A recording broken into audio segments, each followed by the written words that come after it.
Grexa here, Raleigh, North Carolina. I hope everybody's doing well. We're at the PGA Villages here, Port St. Lucie, Florida. Doing a little chipping. Nice little practice area. It's about 45 degrees.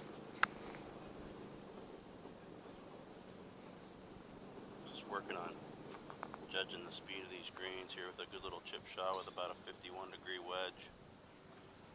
Nothing fancy. Feet are close. A little closer to the ball, not standing too far from it. Trying to get a nice little rhythm here. Chip shot, practicing a pretty straight chip shot today. Just to start. We can add a little bit of break into it, but we're just really just trying to get a good line using the alignment stick right here.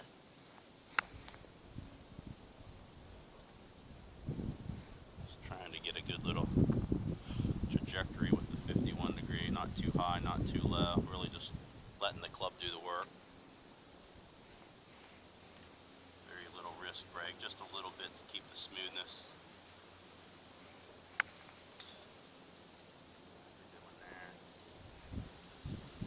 Trying to keep the tempo and the timing real nice, because it's nothing fancy. Obviously I'm not hitting it high or low again, not hitting it over any objects.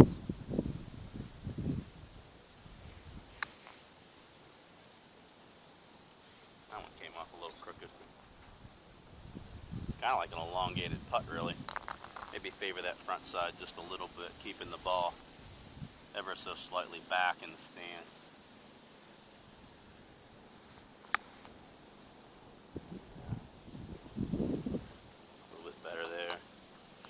Going up, working up and down the alignment stick here. Maybe you can see some different angles with the club face. Just trying to swing the club face really straight back into the camera, but it's going to arc ever so slightly.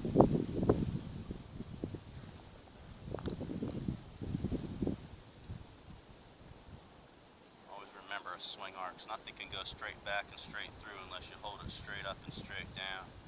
So when you have angle and you're away from the golf club, it's always going to arc a little bit. Nice thing about standing a little closer to it with the chip shot is it's not going to arc as much, which allows you to hit it a little bit more solidly. And these are just simple things that when I teach at home, I'm talking with people about their short games, trying to keep things relatively simple. There's where I hit before. See, that grass was already, I tamped it back down, so it kind of stalled the club head as I came through it a little bit. And move off to the side here just a hair.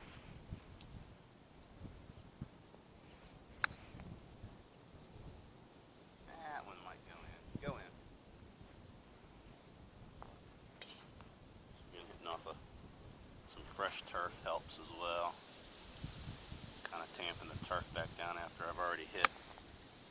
Quite frankly, that grass is a little bit loose because I've already chipped off of it.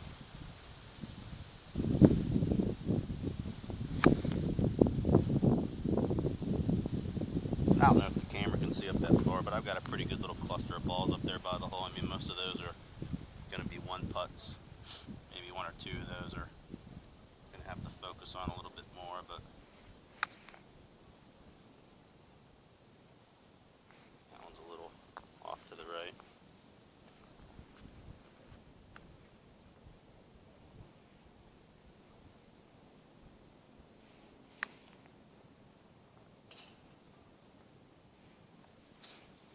Breaking just a little bit.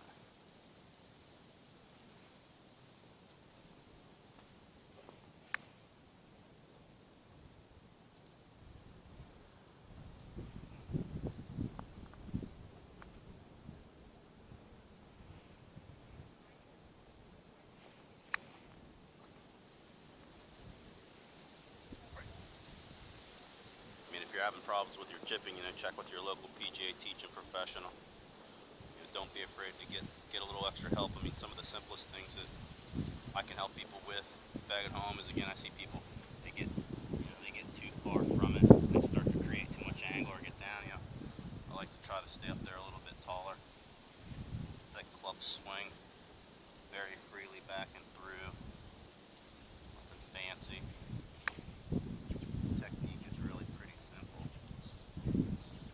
nice thing about using this club is you're really not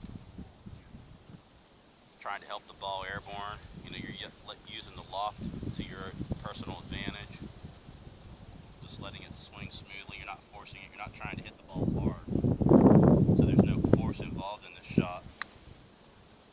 Other really than just getting a good feel. Basic, nice, smooth swinging technique. I mean, the backswing's maybe only, if anything, waist high. I mean, momentum's going to let the club swing back and away from the ball. And momentum's going to swing it through. You know, I'm not forcing the swing or forcing the club to get back to the ball as much as I'm just letting my arms and my hands swing back to the ball. And the club does all the work from there.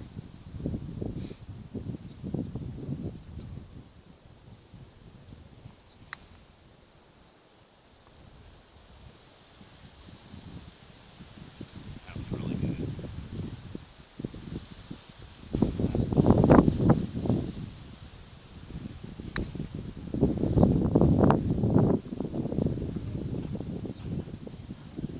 Almost chipped that last one in.